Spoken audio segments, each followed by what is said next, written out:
Hi everybody, my name is Simone and my persuasive speech will be on understanding the historical and ongoing controversies surrounding the coastal zone.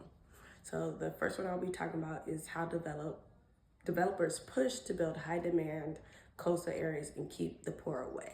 So some of the examples that do happen along the coastal zone areas that expensive companies and investors choose to build along the coastal zone area, which are high skyscraper buildings and also high hotels and high restaurants, expensive restaurants, which allows them to build high income people to come to a restaurant, which kind of pushes people that are just normal, plain Jane Joe coming to the beach, which causes an issue. Also, illegally building around the coastal zone area and also blocking the coastal view.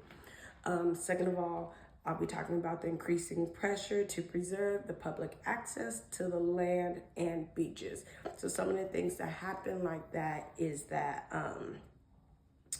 us preserving the beach and the land around us.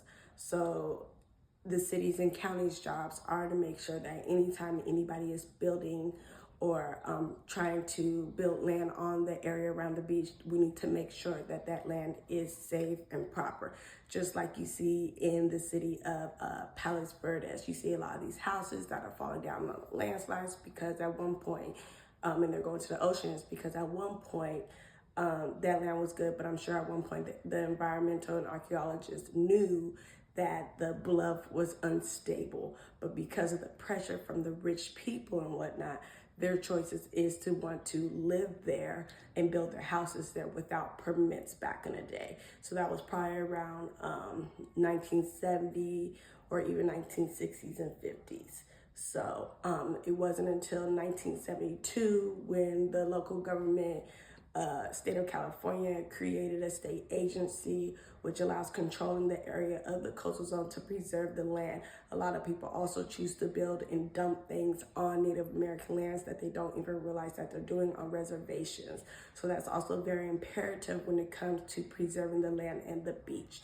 And when people are building, or even when you go to Santa Monica Beach, you'll see that the pier has to be monitored when they're rebuilding it or when they were building on it or any remodeling or anything.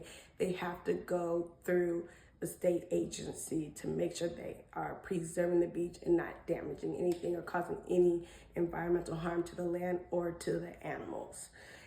Thirdly, I would like to talk about redlining, racial convenience, and displacing of communities. So one of the examples I would like to talk about is the Bruce family beach. So that was originally built in Manhattan Beach, which was founded by Willa Bruce in 1912. And one of the things about that was just an inhabited land area that this family bought. And unfortunately, fortunately at that time, she created a place for people of color, of all colors, to join their club at that time, where they had like 2 buildings that was giving people public access to the beach. This is formerly known as now Manhattan Beach, or if you know the Strand is a very happening place now where a lot of people go to. So years later, obviously, the very rich and empowered people were upset about this, and so therefore the land was, in a sense, bullied and taken away from the family. Years later, centuries later now, we're now in a place where they did get the land back due to historical recognition of what they've done. So these are just some examples of what happened. Another most recent example of what I was talking about, how developers push and whatnot, is if you haven't seen the viral TikTok of the Laguna Beach lady. She was stating on it that that was her beach and that the people were blocking her coastal zone area, and unfortunately they were not. The beach is all of the sand and whatnot, so her square footage is actually the house, not the beach. So that is public access. Again, there are government agencies that are there to protect. You have Beaches and Harbor, you have California Coastal Commission, you also have many other agencies that are very involved in protecting the coastal zone area.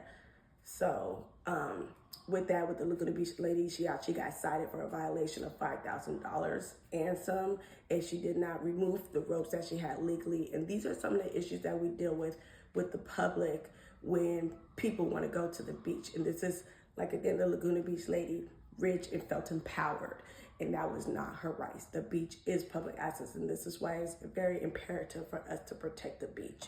Another one of the situations that we dealt with was, again, Palos Verdes, how the houses were falling down the bluff. And the reason why was because at that time when those houses were built, there was no state agency. So please make sure you guys do get involved in your city, county, and vote and push and speak up at your local city councilman meetings, because that will encourage you to be able to be a voice for your city and push for having local access. Another thing with these high demand companies, when now that they have to go through city permits, city and state and county permits, they have to make sure that they go through an environment justice program, which focuses on dealing with people of lower income, having rooms and housing available for them to live in when they're around the coastal area. So if they do want to visit and they're from, I don't know, Barstow or something like that, they're able to come in and visit the beach and stay at a local area that may be high scale, but they also have accommodated low income rooms. So let's say the hotel has 500 rooms, maybe 100 of those rooms have low income pricing. So I hope you guys enjoy my persuasive speech and get out there and vote and support your community and keeping the beach public access for all people of all colors and economically as well. Thank you.